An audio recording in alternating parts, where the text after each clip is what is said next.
Bienvenue pour ce deuxième jour de méditation pour la commémoration de tous les fidèles défunts, aujourd'hui avec le thème du purgatoire. Alors qu'est-ce que le purgatoire ? La foi nous apprend que le purgatoire, comme l'étymologie de ce mot l'indique, est un lieu de douleur et d'expiation, où Dieu achève de purifier les âmes, pas assez encore pures pour être admises au ciel. Ce n'est pas le paradis où rien de souillé ne peut entrer. Ce n'est pas l'enfer où il n'y a plus de rédemption. C'est un lieu intermédiaire entre le séjour des joies infinies et le séjour des infinies douleurs. Nous rappelons que si une âme va en enfer, c'est parce qu'elle le choisit et qu'elle refuse volontairement l'amour de Dieu. Il tient de l'enfer par la rigueur de ses supplices au purgatoire. Il tient du ciel par la sainteté de ceux qui y gémissent et qui espèrent parce qu'un jour ils seront au paradis. Les témoignages nous rappellent que c'est un feu dévorant et y purifie. C'est un séjour de larmes, mais ce n'est pas le lieu non plus des pleurs éternels dont on nous parle.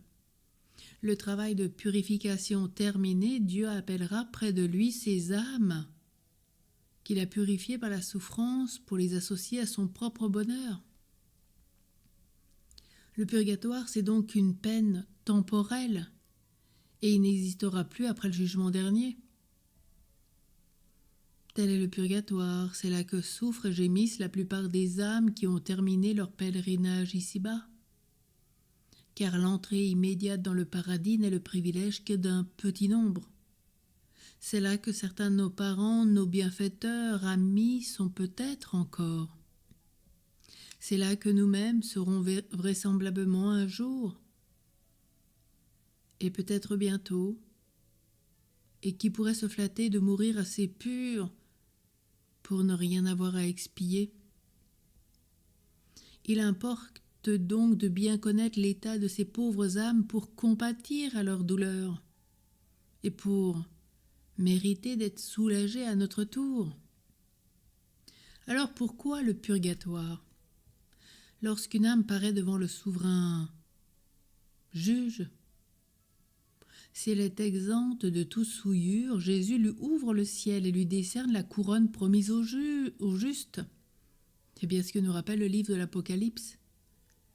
Mais si cette âme ne porte pas la robe de son innocence, que quelques légères souillures viennent entacher la robe de son baptême,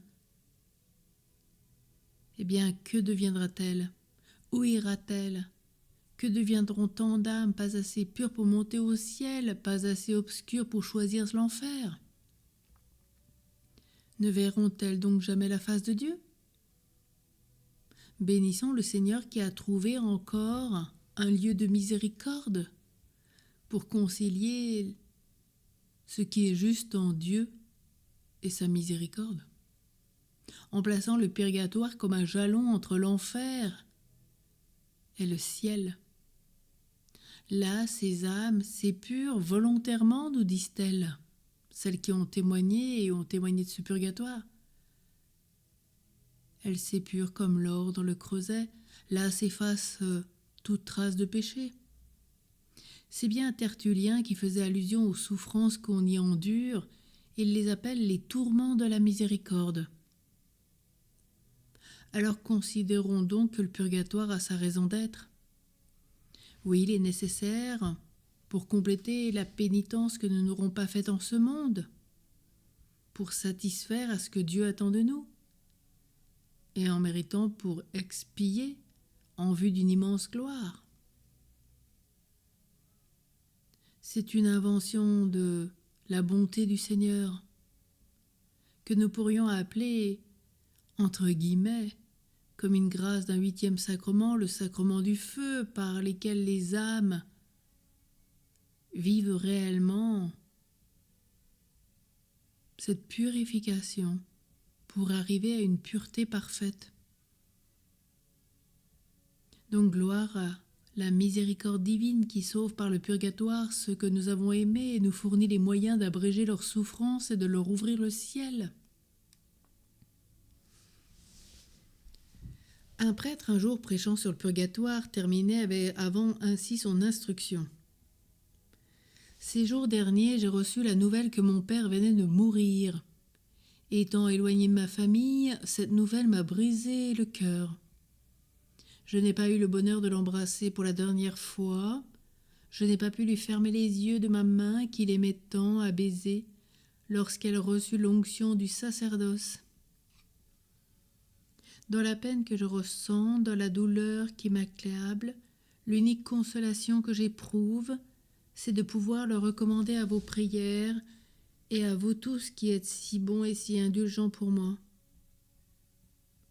Lorsque dans cette pensée je monte à l'autel afin d'offrir le saint sacrifice pour le repos de l'âme de mon Père bien-aimé, il me semble que je ne l'ai pas perdu. Il me semble enfin que ma prière adoucit, abrège ses peines, le délit du purgatoire, et lui ouvre le ciel, où il m'a donné rendez-vous dans la maison de Dieu. C'est une pensée sainte et salutaire de prier pour les morts, c'est une œuvre de miséricorde divine. Oh, que le purgatoire est bien cette invention de la miséricorde de Dieu. Prions. J'adore, ô mon Dieu, tes éternels décrets. Je confesse que le purgatoire, en conciliant ta justice et ta miséricorde, est une œuvre de ton amour. Fais, Seigneur, que j'évite par ma pénitence ce lieu de peine et de privation et que je fasse mon purgatoire sur terre. Que ma prière obtienne ces indulgences plénières pour moi ou pour le repos des âmes du purgatoire. Que ma prière obtienne l'indulgence paternelle, la fin de l'exil de ces âmes souffrantes que tu appelles avec tant d'ardeur. Ô Jésus, sois leur propice, appelle tes enfants et nos frères au repos éternel, et que la lumière qui ne s'éteint pas luise sur eux, et qu'ils reposent en paix. Amen.